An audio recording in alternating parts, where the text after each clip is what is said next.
নমস্কার, আমার পরিবার চ্যানেলে সকলকে স্বাগত জানাই। আমি আজকে বানাবো বেঙ্গলি ট্র্যাডিশনাল শুক্তো রেসিপি।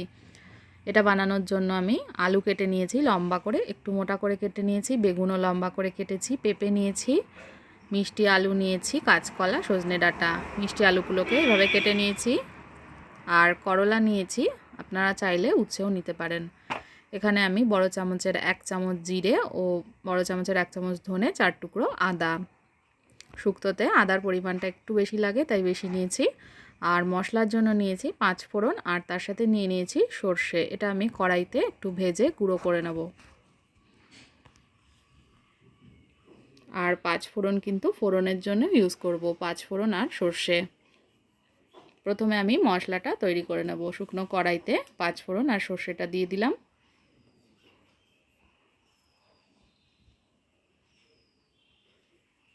বড় চামচের 1 চামচ আমি 5 ফোড়ন নিয়ে নিয়েছি, আর সর্ষে নিয়ে নিয়েছি ছোট চামচের 1 চামচ। দেখুন এগুলো ভাজা হয়ে এসছে, ওটা তুলে ফেলবো। তুলে ফেলে সর্ষের তেল দিয়ে তাতে আমি বড়ি ভেজে নিচ্ছি লাল করে।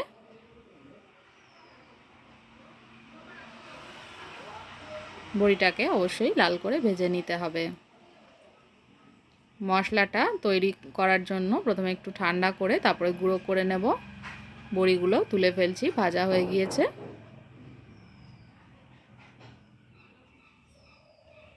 এবার কড়াইতে আমি আরও একটু তেল দিয়ে দিয়েছি। তেলটাকে গরম করে করলাগুলোকে নুন মাখিয়ে ভেজে নেব।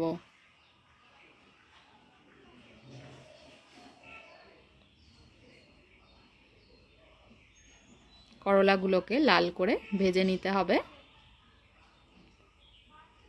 একটু সময় নিয়ে করলাটাকে ভাজতে হবে। করলা ভাজতে একটু সময় লাগে।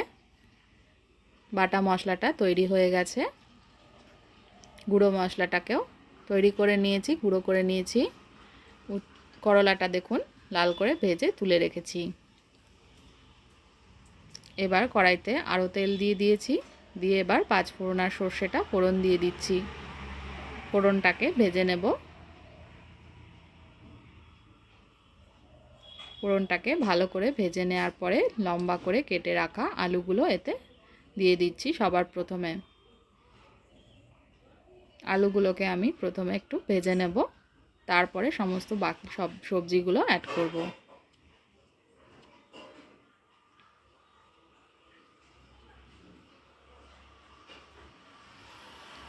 আলুটা ভাজার সময় আমি এতে একটু নুন দিয়ে দিচ্ছি, আর দিয়ে দিচ্ছি হলুদ গুঁড়ো। হলুদ গুঁড়োটা আমি কিন্তু আর ইউজ করব না, এই আলু ভাজার সময় হলুদ গুঁড়ো ইউজ করছি। আপনারা চাইলে পরেও ইউজ করতে পারেন।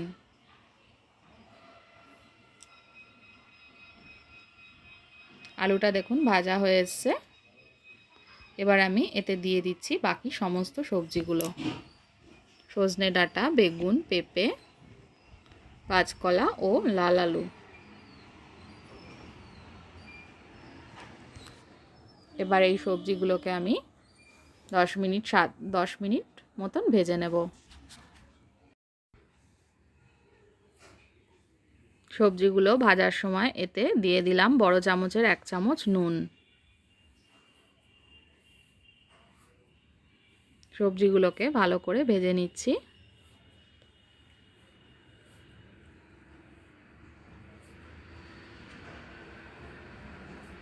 তলার থেকে নেড়ে চেড়ে নিয়ে ভেজে নিতে হবে। দেখুন সবজিগুলো অনেকটা ভাজা হয়ে এসছে। এবার আমি এতে বাটা মশলাটা দিয়ে দিচ্ছি, জিরে, ধনে আর আদা। এবার এই মশলাটাকেও কিন্তু খুব ভালোভাবে কষিয়ে নিতে হবে, নইলে কাঁচা জিরে আদার গন্ধ বেরোবে। এটা খুব ভালো করে কষাতে হবে।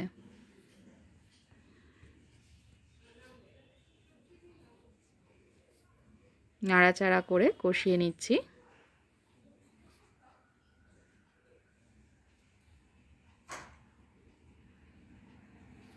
দেখুন মশলাটা কিন্তু অনেকটা কষানো হয়ে এসছে, শুকনো শুকনো হয়ে গেছে।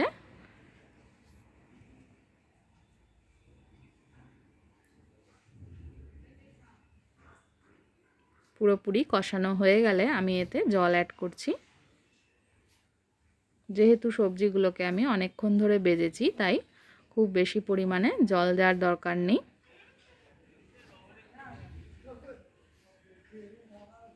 সবজিগুলোকে জাস্ট একটু ডোবানোর মতো জল অ্যাড করেছি।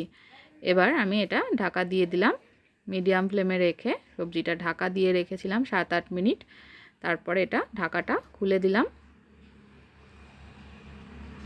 ঢাকাটা খোলার পরে দেখে নেব আলুটা সেদ্ধ হয়েছে নাকি, আলু ও অন্যান্য সবজি সেদ্ধ হয়েছে নাকি।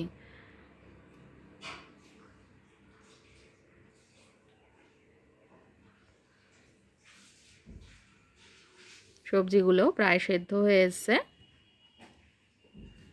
এবার আমি এতে দিয়ে দিচ্ছি ভেজে রাখা বড়ি ও করলাগুলো।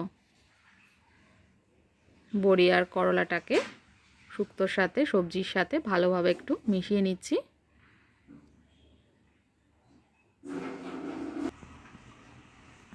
ভালোভাবে মেশানো হয়ে গেছে। এবার আমি এতে দিয়ে দেব চিনি। বড় চামচের 1 চামচ চিনি দিয়ে দিলাম। চিনির পরিমাণটা শুক্তোতে একটু বেশি লাগে, কারণ শুক্তো কিন্তু খেতে একটু মিষ্টি মিষ্টি হয়।